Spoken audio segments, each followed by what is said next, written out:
దేవుళ్ళు అంటే ఏంది, మన ధర్మం అంటే ఏంది, మన సంస్కృతి అంటే ఏంది, మన సంప్రదాయం అంటే ఏంది, పెద్దల్ని ఎలా గౌరవించాలి, మాతృదేవోభవ, పితృదేవోభవ, ఆచార్య దేవోభవ, అతిథి దేవోభవ అన్నట్టు తల్లి జీజామాత తనకు నేర్పించింది. రెండో గురువు ఎవరై అంటే భక్త తుమారం. ఆయన సామాజిక సమరసతను, కులాలకు మతాలకు అతీతంగా సమాజంలో మనం అందరము మంచి చెడులో ఈ దేశం కోసం ధర్మం కోసం నిలబడాలని భక్త తుకారంగా నిర్మించారు. ఆయన మూడో గురువు ఎవరై అంటే సమర్థ రామదాసు. ఈ దేశం అంటే ఏంది, ఆధ్యాత్మికత అంటే ఏంది, హిందుత్వం అంటే ఏంది, హిందూ ధర్మంలో ఉన్నటువంటి అనేకమైనటువంటి సైన్స్ను తనకు సాక్షాత్తు భవానీ మాతను దర్శనమిచ్చిండు శివాజీకి.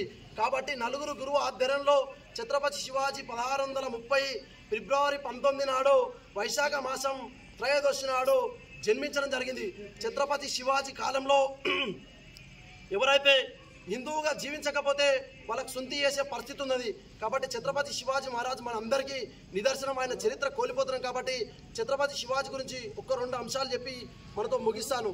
ఛత్రపతి శివాజీ మహారాజ్ చిన్నతనంలో ఉన్నప్పుడు తన తల్లి జీజామాత శివనేరి కోటలో తన తల్లితోటి ఒక చదరంగం ఆడడం మొదలు పెడతాడు.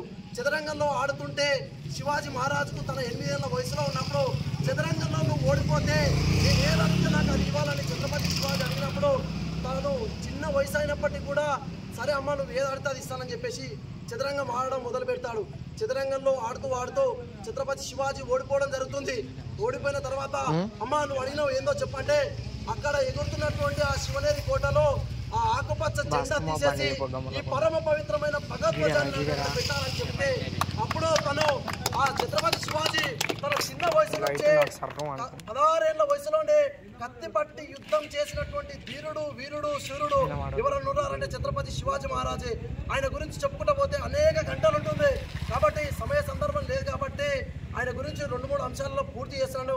ఈ అవకాశం ఇచ్చినటువంటి గ్రామ పెద్దలకు, శివాజీ వారి కమిటీ అందరికీ ధన్యవాదాలు.